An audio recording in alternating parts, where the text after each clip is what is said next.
गीता सार पार्ट 2। दोस्तों, हम सभी अपनी जिंदगी में सुखी रहने चाहते हैं, सुख से अपना जीवन बिताना चाहते हैं, लेकिन आज की भागदौड़ भरी जिंदगी में एक चीज ऐसी है जिससे हम सभी घिरे हुए हैं और वो है चिंता। और चिंता हमें कभी सुखी नहीं रहने देती है। दोस्तों, हम सभी किसी न किसी बात की चिंता में रहते हैं। किसी काम को करने से पहले उसके सफल या असफल होने की चिंता, तो किसी काम को कर लिया तो उसके फल की चिंता, और हमारी सबसे बड़ी चिंता हमारे भविष्य की चिंता। लेकिन दोस्तों, चिंता करने से क्या हमारी किसी भी समस्या का हल निकल पाया है?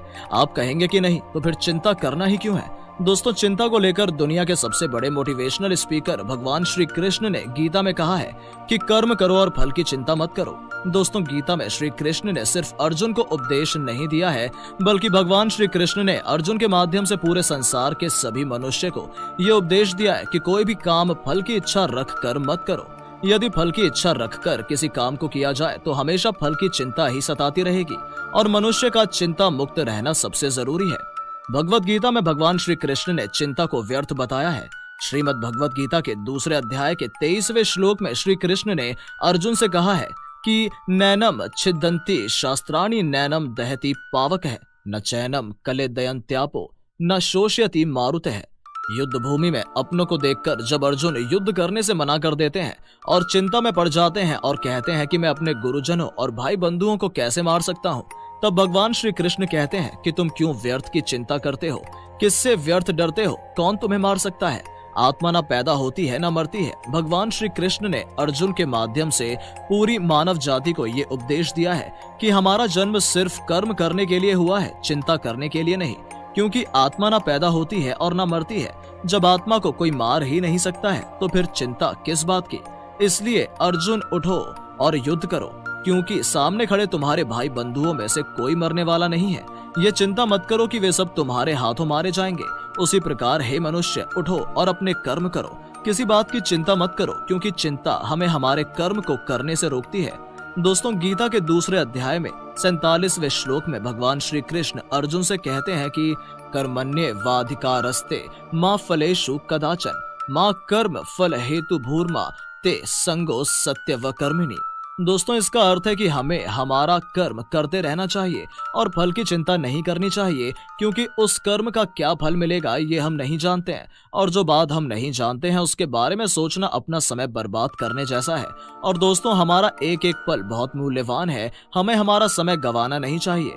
इसलिए फल की चिंता में अपने मूल्यवान समय को नष्ट न करें। कर्म फल की चिंता हमें हमारा काम ठीक तरीके से नहीं करने देती। हमारा सारा ध्यान फल पर लगा रहेगा और कर्म डगमगा जाएगा, और जब कर्म डगमगा जाएगा तब फल निश्चित ही बुरे परिणाम देगा।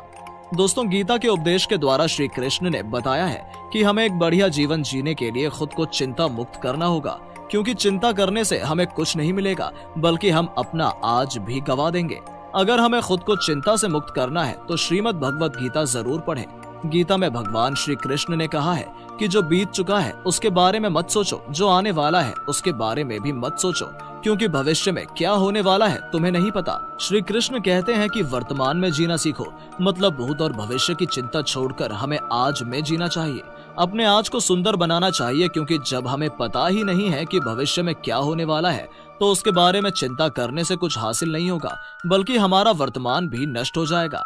दोस्तों, अगर हमने श्रीमद् भगवत गीता में भगवान श्री कृष्ण द्वारा कही गई गूढ़ बातें सीख ली और समझ ली तो जीवन जीना बहुत आसान हो जाएगा।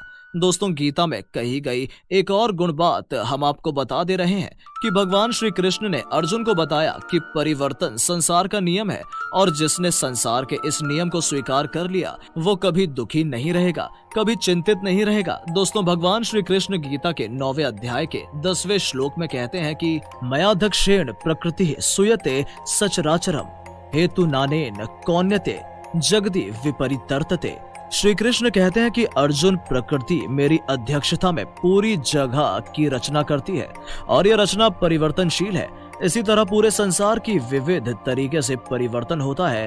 यहाँ श्री कृष्ण ने जीवन के तथ्य को बताया है। अर्जुन के माध्यम से श्री कृष्ण ने पूरी मानव जाति को यह संदेश दिया है कि परिवर्तन संसार का नियम है और हमें इस नियम को स्वीकार करके चलना चाहिए।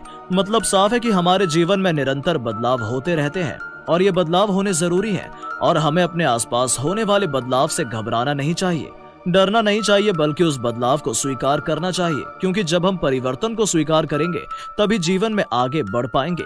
अगर हम परिवर्तन को स्वीकार नहीं करेंगे और एक ही बात को पकड़कर बैठे रहेंगे तो हमारा विकास रुक जाएगा। इसलिए हमारे जीवन के विकास के लिए और पूरे संसार के विकास के लिए परिवर्तन बेहद जरूरी है। जिसने परिवर्तन को स्वीकार नहीं किया वो ना तो विकास कर पाया है और ना ही सुखी रह पाया है। यदि हम आज जीवित हैं तो कल परिवर्तन जरूर होगा और हमारी मृत्यु होगी। उसी तरह यदि आज हम गरीब हैं तो कल हमारे पास धन होगा। यही है परिवर्तन और इसे हमें स्वीकार करके चलना चाहिए, तो दुख और शोक में हमारा समय बर्बाद नहीं होगा। दोस्तों, श्रीमद् भगवद गीता में कही गई बातों को अगर आप अपने जीवन में उतार लेंगे तो यकीन मानिए आप कभी थकेंगे नहीं, हारेंगे नहीं, रुकेंगे नहीं।